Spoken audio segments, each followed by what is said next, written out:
Assalamualaikum warahmatullahi wabarakatuh.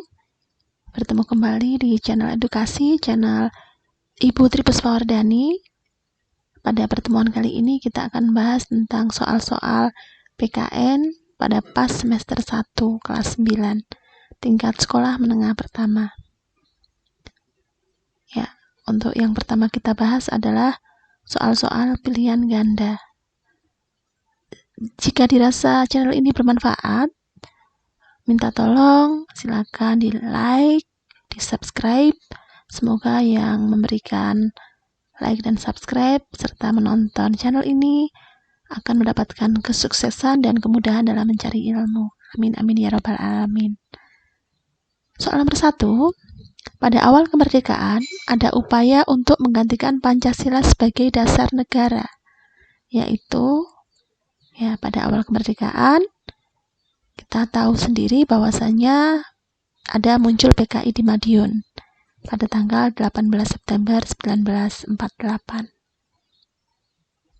Lanjut nomor 2, tujuan dari aksi pemberontakan PKI di Madiun adalah membentuk negara Uni Soviet Indonesia, dipimpin oleh pemimpinnya adalah Musso. 3, aksi pemberontakan PKI pada tanggal 30 September 65 bertujuan untuk apa?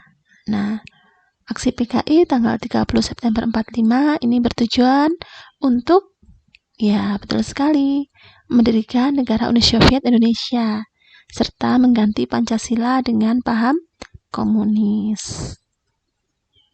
Oke, kita lanjut yang keempat. Pemberontakan Darul Islam atau Tentara Islam Indonesia dipimpin oleh, kita tahu bahwasanya DITII dikepalai atau dipimpin oleh Sekar Maji Kartosuwiryo. Lanjut nomor 5, salah satu penyimpangan terhadap Pancasila dan Undang-Undang Dasar Negara Republik Indonesia tahun 45 pada masa Orde Lama yakni penyimpangan pada masa Orde Lama yakni pembubaran DPR hasil pemilu. Oke, kita lanjut ke nomor 6. Masa reformasi terjadi pada tahun masa reformasi terjadi ketika pergantian dari Bapak Soeharto kepada Bapak Baharudin Yusuf Habibie. Ini terjadi pada tahun 1998 sampai sekarang. Nomor 7, penerapan Pancasila pada masa reformasi lebih dihadapkan pada masa reformasi itu dihadapkan pada kehidupan masyarakat yang serba bebas. 8, pemberontakan separatis di awal kemerdekaan Indonesia yang dipimpin oleh Christian Robert Stephen adalah pemberontakan RMS. Pemberontakan RMS dari Maluku Selatan. Oke, kita lanjut ke nomor 9. Berikut ini yang bukan merupakan alasan Presiden Soekarno mencetuskan demokrasi terpimpin, yakni kurangnya sumber daya manusia yang mampu menjalankan pemerintahan. Lanjut nomor 10. Kelemahan terbesar pelaksanaan sistem Pancasila dalam pemerintahan masa Orde Baru yaitu tumbuh suburnya praktek korupsi, kolusi, dan nepotisme, atau sering kita kenal dengan nama KKN. 11.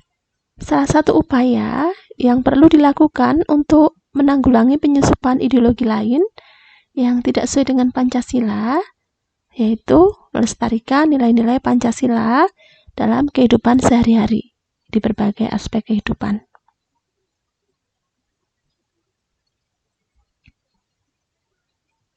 Kita lanjut nomor 12. Perwujudan nilai-nilai Pancasila dalam bidang pertahanan keamanan dinyatakan dalam pasal 27 ayat 3 dan pasal 30 ayat 1. Hal tersebut menunjukkan bahwa kekuatan utama sistem pertahanan keamanan Indonesia adalah pada TNI dan Polri atau Kepolisian Republik Indonesia. 13. Salah satu usaha pemerintah Indonesia dalam meningkatkan pengamalan Pancasila, yakni untuk meningkatkan persatuan bangsa, yaitu untuk menjadikan Pancasila sebagai kepribadian bangsa Indonesia. Kita lanjut nomor 14. Periode demokrasi terpimpin dikenal juga dengan masa Orde Lama. 15. Istilah ideologi dibangun dari dua kata, yaitu idea dan logos. Kata logos artinya adalah ilmu. 16. Ideologi yaitu berarti gagasan. 17. Pancasila senantiasa mampu menyesuaikan diri dengan perkembangan zaman. Hal ini berarti Pancasila mempunyai kedudukan sebagai ideologi terbuka. 18. Pancasila sebagai ideologi negara artinya sebagai dasar negara. 19. Sumber tertib hukum yang ada di Indonesia adalah Pancasila. 20. Berikut merupakan karakteristik ideologi terbuka, yaitu nilai-nilainya tidak dipaksakan dari luar, tetapi diambil dari rohani, moral, dan budaya masyarakat itu sendiri. 21. Dalam kedudukannya sebagai pandangan hidup Indonesia, pandangan hidup bangsa Indonesia, Pancasila merupakan pegangan dan pedoman hidup bangsa Indonesia. Kita lanjut nomor 22. Berikut ini yang termasuk ciri-ciri ideologi terbuka. Ya, ciri-ciri ideologi terbuka kita ketahui, yakni merupakan kekayaan rohani, budaya, dan masyarakat. 23. Dalam ideologi terbuka terdapat nilai-nilai dasar yang bersifat tetap dan tidak berubah. Nilai-nilai dasar tersebut terdapat pada pembukaan Undang-Undang Dasar 1945. 24. Suatu ideologi yang nilai-nilai dasarnya berdasarkan kenyataan hidup di masyarakat dikatakan memiliki dimensi realitas.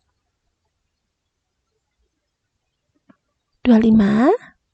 Nilai-nilai yang terkandung dalam Pancasila sebagai ideologi terbuka adalah nilai dasar, instrumen, dan praktis. 26.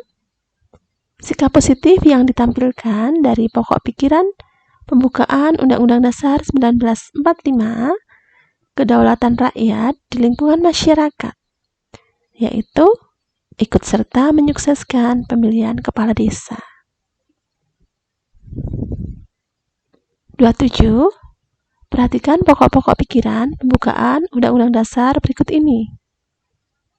Ada sikap individualisme, bangga dengan sebagai bangsa Indonesia, mengutamakan kepentingan bangsa, menggunakan bahasa Indonesia. Dari pernyataan di atas itu yang merupakan sikap positif yang ditampilkan dari pokok pikiran pembukaan Undang-Undang Dasar 1945 dalam lingkungan bangsa dan negara, yakni nomor 2, 3, dan 4. Selanjutnya nomor 28 sampai 35 bisa kalian lihat dengan mempelajari buku paket Kemdikbud PPKN edisi revisi tahun 2018. Nomor 28. Makna dari suatu negara memiliki kedaulatan antara lain. Ibu ulangi, makna dari suatu negara memiliki kedaulatan antara lain. Ya. Nomor 29. Menurut Jean Bodin, kedaulatan adalah kekuasaan tertinggi untuk menentukan hukum dalam suatu negara. Kedaulatan memiliki 4 sifat pokok. Di antaranya adalah asli, yang memiliki arti bahwa kekuasaan, ya bisa dicari sendiri ya, dipelajari bukunya. Oke? 30. Perhatikan bentuk kedaulatan berikut ini. Kekuasaan untuk mengelola semua yang ada di wilayahnya. Kemudian 2, kekuasaan untuk bekerja sama dengan bangsa lain. 3, kekuasaan untuk menyusun dan mengatur organisasi. 4, kekuasaan untuk berhubungan dengan bangsa dan negara lain. Dari pernyataan di atas, yang merupakan bentuk kedaulatan keluar, ditunjukkan oleh nomor berapa? Ya, silakan dipelajari. 31. Berikut ini adalah tokoh teori kedaulatan. Ada Agustinus, Jean Bodin, Crabbe, Rousseau, dan Thomas Aquinas. Ya, tokoh-tokoh yang merupakan teori kedaulatan Tuhan. Itu siapa saja? Oke. 32. Perhatikan prinsip-prinsip kedaulatan berikut ini. 1. Negara Indonesia adalah negara hukum. 2. Menteri-menteri diangkat dan diberhentikan oleh Presiden. 3. Presiden dapat membekukan dan membubarkan DPR. 4. Kedaulatan di tangan rakyat. 5. Negara Indonesia berbentuk republik. 6. MPR hanya dapat memberhentikan Presiden atau Wakil Presiden. Dari 6 prinsip di atas, prinsip-prinsip kedaulatan negara Republik Indonesia ditunjukkan oleh nomor berapa? Oke, nomor 32. Sudah. Sekarang nomor 33. Semua warga negara yang telah memenuhi syarat sesuai dengan peraturan perundang-undangan yang berlaku berhak mengikuti pemilu tanpa melihat jenis kelamin, suku, agama, ras, pekerjaan, dan lain sebagainya. Pernyataan tersebut merupakan asas pemilu, yakni ya langsung, umum, bebas, rahasia.